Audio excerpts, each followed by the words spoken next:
Baoshan University, where the voice of Baoshan English public speaking competition is on the way.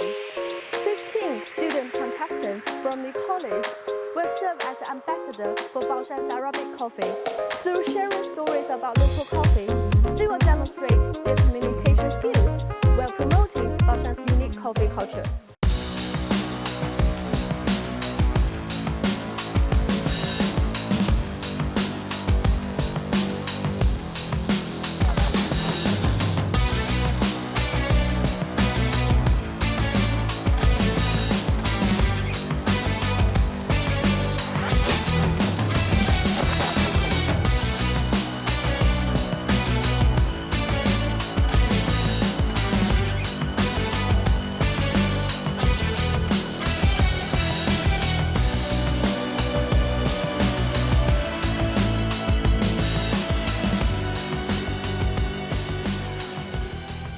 Okay, everybody, trust me. Come to Baoshan and taste the coffee in Baoshan. You will never be disappointed.